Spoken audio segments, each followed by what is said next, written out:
நமச்சிவாய சிவாய நம. அனைத்து தமிழ் உள்ளங்களுக்கும் கனிவான வணக்கங்கள். 12 ராசிகளில் 4வதாக அமைந்துள்ளது கடகம்.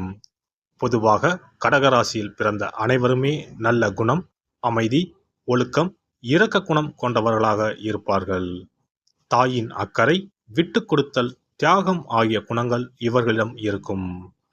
மற்றவர்களுக்கு ஓடி வந்து முதல் ஆளாக உதவி செய்வதில் இவர்களை மிஞ்சுவதற்கு ஆளே கிடையாது. வாழ்க்கையில் தனக்கென ஒரு தனி கொள்கை வகுத்து கொண்டு அதன்படி வாழ்பவர்கள். கடகராசியில் பிறந்த பெண்கள் எப்போதும் தங்களுக்கென்று ஒரு கடமை இருப்பதாக நினைத்து செயல்படக்கூடியவர்கள். உலகத்தில் உள்ள சிறந்த தாய் யார் என தேடி பார்த்தால் அவர்கள் நீங்கள்தான். தங்கள் பிள்ளைகளுக்காக எதையும் தியாகம் செய்யக்கூடியவர்கள், மிகவும் மென்மையாகவும் எளிதில் அணுகக்கூடியவர்களாகவும் இருப்பீர்கள். ஆனால் தங்களுக்கென்று வரும்போது துணிந்து போராடவும் தயங்க மாட்டீர்கள்.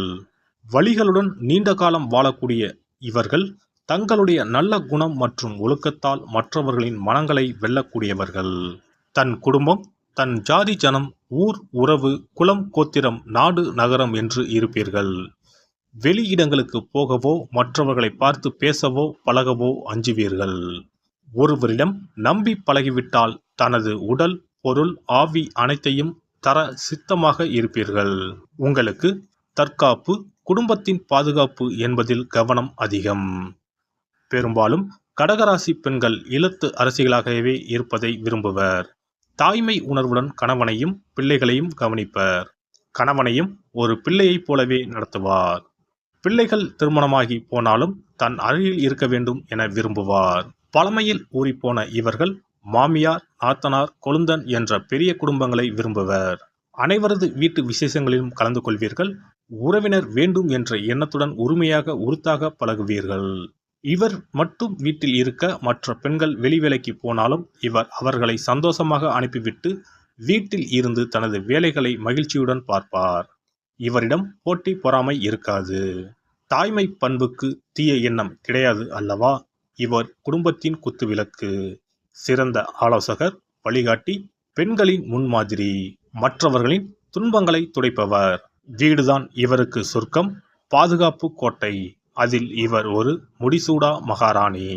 கடகராசி பெண்கள் நிறைய வீட்டு வேலைகள், வீடு அல்லது குடும்பம் சார்ந்த வேறு பல வேலைகளை பிரியத்துடன் செய்வார். அதே சமயம் வாயு, வேகம், மனோ வேகத்தில் இவர்கள் கற்பனை செய்வர். அழகழகாக கோலம் போடுவார். தோட்டத்தை அழகாக பராமரிப்பார். அனைத்து விழாக்களையும், விரதங்களையும், பூஜைகளையும் கர்ம சிரத்தையாக செய்து முடிப்பார். பெரியவர்களை மதிக்கும் இவர்கள் மூத்தோர் சொன்ன சாஸ்திர சாங்கியங்களை சரியாக செய்வார். சாமி பாட்டு, ஸ்லோகம் போன்றவற்றை மனதுக்குள் சொல்லிக்கொண்டே வேலைகளை செய்வார். இவர் வீட்டு வேலை, தையல் வேலை, தோட்ட வேலை என்று எதை செய்து கொண்டிருந்தாலும் மனதுக்குள் ஏதேனும் சிந்தனை அல்லது கற்பனை ஓடிக்கொண்டே இருக்கும். கவலைகளை பிறரிடம் சொல்லாமல் தனக்குள்ளே புதைத்து கொள்வார். யாராவது இவருக்கு நல்ல பேச்சு துணை கிடைத்தால் அவர்தான் இவரது ஆப்த நண்பர். பொதுவாக கடகராசி பெண்ணுக்கு துரோகம், பொய், பித்தலாட்டம், களவு வராது. இவர் தெளிந்த நீரோடை. எனவே எல்லோரிடமும் நேர்மையாக பழகுவார். தனக்கு தெரிந்தவர்களிடமும் அதே நேர்மையை எதிர்பார்ப்பார். யாராவது இவருக்கு தெரியும்படி தவறு செய்தால் உடனே பெற்றோரிடமோ கணவரிடமோ சொல்லிக் கொடுத்து விடுவார். அடுத்தவர் தவறு செய்வதை பார்க்க இவருக்கு சகிக்காது.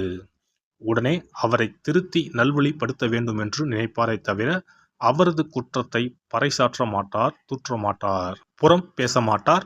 100% நேர்மையை, ஒழுக்கத்தை இவர் தன் கணவரிடமும் மற்றவர்களிடமும் எதிர்பார்ப்பார். தன்னிடம் எதையாவது மறைத்தால் கடலை போல் பொங்கி எழுவார். சாக துணிவார். உலகமே இருண்டு விட்டதைப் போல கலங்கி அழுவார். கடகராசி பெண் சமையலில் கெட்டிக்காரர். எத்தனை பேர் வீட்டுக்கு விருந்தினர் வந்தாலும் நன்கு சுவையாக சமைத்து அழகாக பரிமாறி விடுவார். பசி என்ற குரல் கேட்டால் கலங்கிவிடும் தாயுள்ளம் படைத்தவர். சாப்பாடு போட்டு எல்லோரிடமும் நீங்க நல்லா இருக்கணும் தாயி, உங்க பிள்ளை குட்டி எல்லாம் நல்லா இருக்கணும் என்ற வாழ்த்தை பெற்று விடுவார். விதவிதமான ஊறுகாய், விதவிதமான பொடிகள், விதவிதமான வற்றல், வடகம் என்று வீட்டில் பல வகை உணவுகளை தயார் நிலையில் வைத்திருப்பார். புது புது உணவுகளை சமைத்து பார்ப்பதில் ஆர்வம் உள்ளவர். கடகராசி பெண் இரவில் பார்க்க மிகுந்த அழகுடன் கலையாக தோன்றுவார். பௌர்ணமி நாட்களில் படு உற்சாகமாக இருப்பார். அமாவாசை தினம் வரும்போது மனச்சோர்வுடன் இருப்பார். இரவில் இவருக்கு தூக்கம் வராது. ஏதாவது கற்பனை செய்து கொண்டே படுத்திருப்பார். இரவில் படம் வரைவது, பாட்டு கேட்பது, எழுதுவது, படிப்பது என்றால் இவருக்கு மிகவும் பிடிக்கும். பெரிய பெரிய புத்தகங்களை வாசித்துக் கொண்டே இருப்பார் அல்லது விடிய விடிய பழைய படங்களை பார்ப்பார். கடகராசி பெண்ணுக்கு காமத்தில் அதிகம் ஈடுபாடு கிடையாது. அவர் அதிலும் பழைய பஞ்சாங்கமாகவே இருப்பார். ஆனால் காதல் ராணி, காதலிப்பதையும் காதலிக்கப்படுவதையும் மிகவும் விரும்புவார். ஒருவனுக்கு ஒருத்தி என்பதில் தீவிர நம்பிக்கை கொண்டவர். பெரும்பாலும் கடகராசி பெண்கள் பெற்றோர் பார்க்கும் கணவரையே திருமணம் செய்வர் அல்லது தங்கள் குடும்பத்துக்குள் அத்தை மகன், மாமன் மகனையே காதலிப்பர். ஜாதி மதம் பார்க்காமல் காதலிப்பவர்கள் இவர்கள் இல்லை. ஜாதகத்தில் சனி, ராகு, கேது சேர்க்கை, சந்திரன் அல்லது லக்னத்திற்கு 7ஆம் இடத்தில் இருந்தால் கலப்பு திருமணம் நடக்கும். அதற்கு பிறகு ஏதேனும் ஒரு மதம் அல்லது ஜாதிக்குள் நிற்பார். கடகராசி பெண்கள் பெரும்பாலும் சம்பளத்துக்கு வேலைக்கு போக மாட்டார். அவர் வேலைக்கு போனாலும் அது அவரது மனதுக்கு திருப்தியாக அமைய வேண்டும். பணியிடமும் அவருக்கு ஒரு வீடு போலதான். அங்கும் உயிரை கொடுத்து வேலை செய்வார். சம்பளம் இவருக்கு ஒரு பொருட்டே அல்ல. அலுவலகம் அல்லது பணியிடம் இவருக்கு முக்கியம். இவர் கற்பனைத்திறம் உள்ளவர் என்பதால் கதை, கவிதை எழுதி சிறப்படையலாம். தோட்டம் அமைத்தல், செடி வளர்த்தல், கனி மரம் வளர்த்தல் போன்ற துறைகளில் ஈடுபடலாம். அழகு சார்ந்த தொழில்களை செய்யலாம். வெளியே அலுவலகத்துக்கு போகாமல் ஆன்லைனில் செய்யக்கூடிய தொழில்கள் எதையும் செய்யலாம். அதுவும் அவர் வீட்டு வேலைகளை முடித்துவிட்டு ஓய்வாக இருக்கும் நேரம் மட்டும்தான் செய்வார். மக்களுக்கு நன்மை செய்ய நினைக்கும் அரசியல்வாதி கூட ஆகலாம். கடகராசி பெண்ணுக்கு சிக்கனமும் சேமிப்பும் 2 கண்கள் ஆகும். வீட்டில் சிறுவாடு சேர்த்தல் என்பது இப்பெண்களின் பிறவி பழக்கம் ஆகும். 1 பைசா கூட வீணாக்காமல், கடையில் தேவையில்லாமல் எந்த பொருளையும் வாங்காமல் சிக்கனமாக இருப்பார். பிள்ளைகளுக்கும் பெரியவர்களுக்கும் வீட்டில் பண்டங்களை செய்து கொடுப்பார். அனாவசியமாக செலவு செய்ய மாட்டார். கோயில்களுக்கு குடும்பத்துடன் அதிகம் போக விரும்புவார்.